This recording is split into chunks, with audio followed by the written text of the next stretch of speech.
Продолжаем освещать самые заметные события. В студии Сергей Михедов. Здравствуйте. Коротко о главных темах выпуска. Ужин в ресторане мог обернуться настоящей трагедией. Пожар в одном из заведений Нерюнгри помешал посетителям.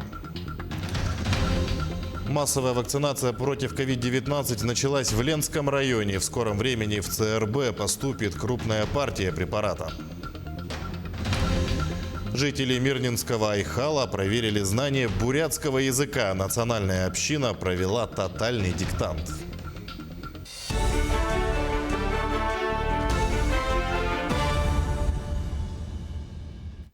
Пять человек эвакуировали при пожаре в ресторане в Нерюнгринском районе. Возгорание произошло накануне вечером в одном из заведений районного центра. По информации пресс-службы МЧС по региону, на момент прибытия пожарного подразделения внешних признаков возгорания не наблюдалось. Эвакуированы 5 человек. Отмечается, что пожар возник в подвальном помещении. Его ликвидировали до прибытия сотрудников МЧС. Причина, виновное лицо и ущерб устанавливаются. 121 новый случай заражения коронавирусом выявили в регионе за минувшие сутки. В Якутске заболели 38 человек. Чуть меньше, но практически наравне со столицей ситуация в Мирнинском районе. Там выявили 34 новых случая. 12 человек заразились в Тампонском районе, 8 в Нерюнгринском, 7 в Алданском, по 5 в Вилюйском и Аймиконском. Еще в 6 районах от 1 до 4 случаев заболевания COVID-19.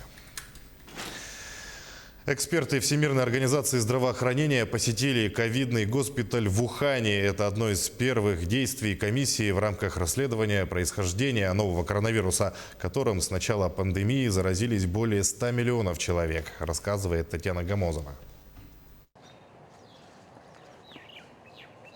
Эксперты Всемирной организации здравоохранения, которые расследуют происхождение нового коронавируса, в субботу посетили ковидный госпиталь в Ухане.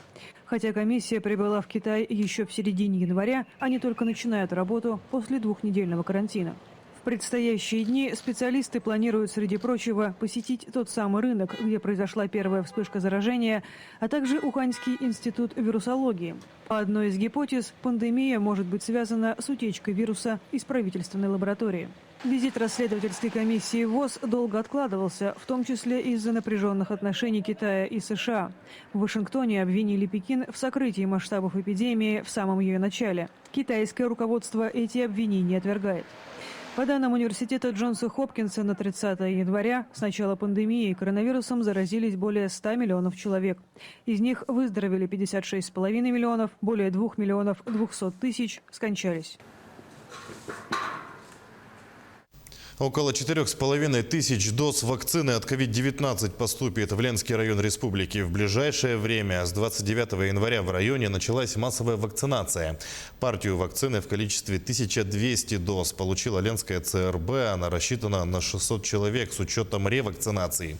В ближайшее время в Ленск поступит еще 4,5 тысячи доз вакцины Гамковид-Вак, рассчитанная на 2250 человек. Она также будет направлена в села, говорится в сообщении администрации.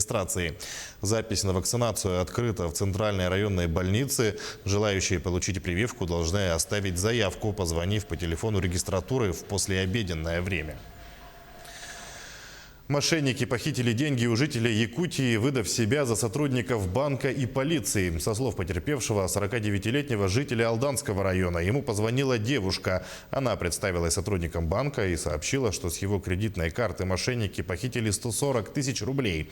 Она уточнила, что банк уже вернул деньги, но необходимо дополнительно защитить средства, переведя их на номера телефонов, которые она продиктует. Для убедительности потерпевшему также позвонил сообщник мошенницы и представился сотрудником правоохранительных органов. В итоге мужчина отправил на указанные номера 140 тысяч рублей, но чуть позже понял, что его обманули, и обратился в отдел полиции. Оборудование котельной на птицефабрике в Якутске полностью заменят. По информации пресс-службы МинЖКХ Якутии, полное техническое перевооружение котельной микрорайона проведут в этом году. Работы начнутся весной и будут завершены до начала отопительного сезона. Отмечается, что это позволит увеличить надежность тепло- и водоснабжения микрорайона птицефабрика, в котором проживает около 2500 человек. Площадку «Фабрика процессов» открыли в столице региона в рамках программы «Эффективный регион». Она направлена на обмен опытом лучших практик. Дмитрий Тымыров расскажет подробнее. Отныне лучшие практики программы «Эффективный регион» будут доступны для многих учреждений республики. Так, на базе Якутского автодорожного техникума открылась фабрика процессов, где будут проходить обучение специалисты многих государственных учреждений столицы и региона. К нам будут приходить, коллеги из других образовательных учреждений среднего профессионального образования, из управления образования города Якутска и все желающие, которым будет интересно внедрить у себя на предприятии технологии бережливого производства. У нас открывается учебная площадка.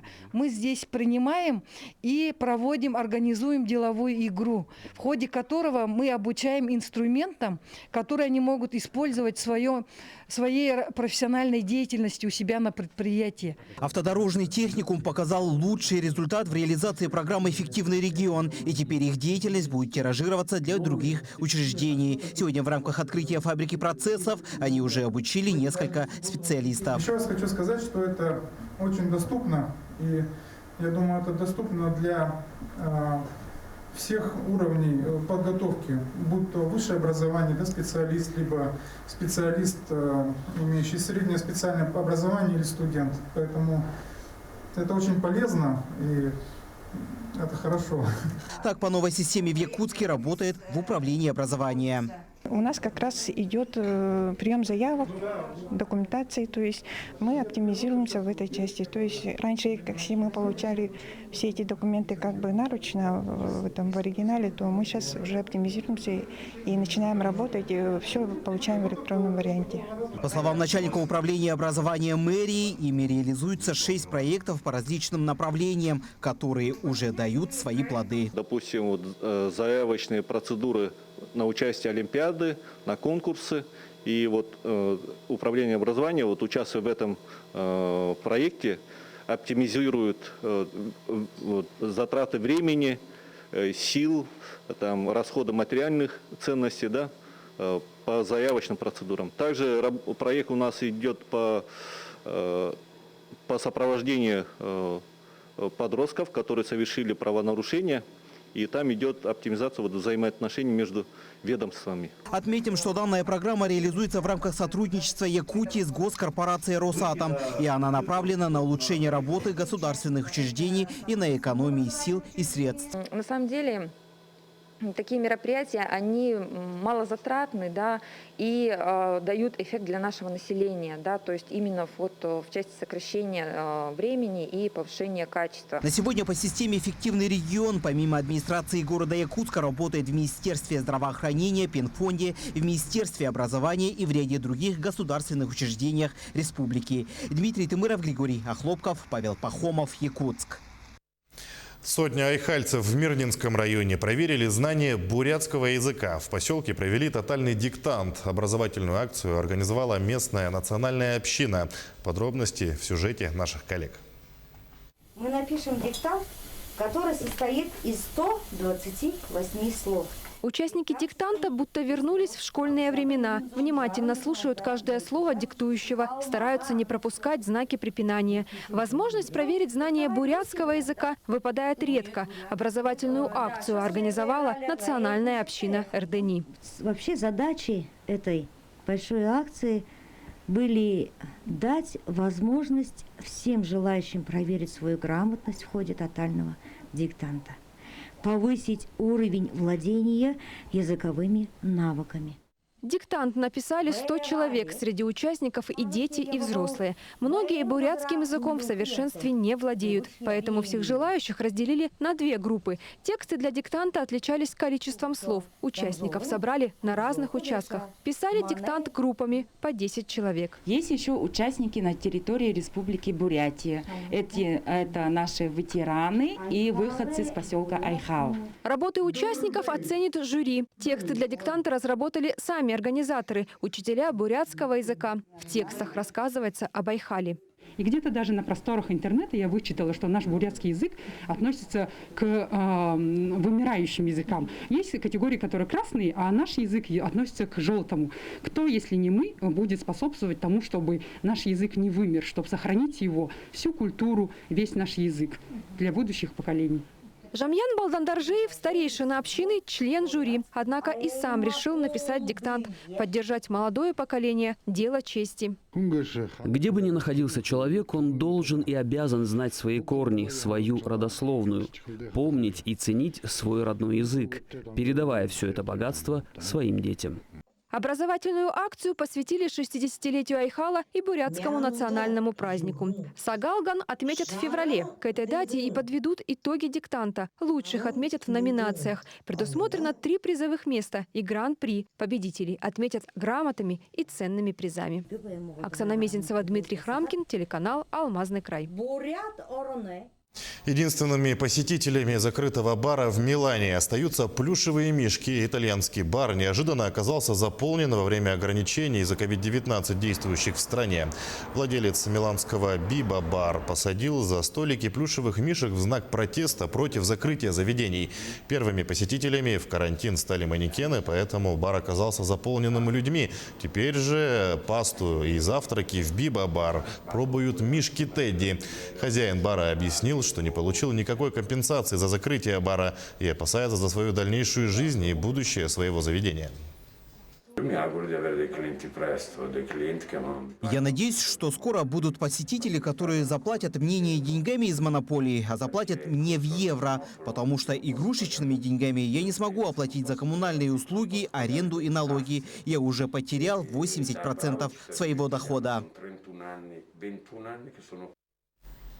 В Италии до 15 февраля продолжает действовать комендантский час с 22:00 до 5 утра. Заведения в Милане могут работать только на вынос, так как регион Ломбардии относится к оранжевой зоне опасности по COVID-19. Мы следим за развитием событий. Берегите себя, носите маску, соблюдайте безопасную дистанцию. Оставайтесь с нами.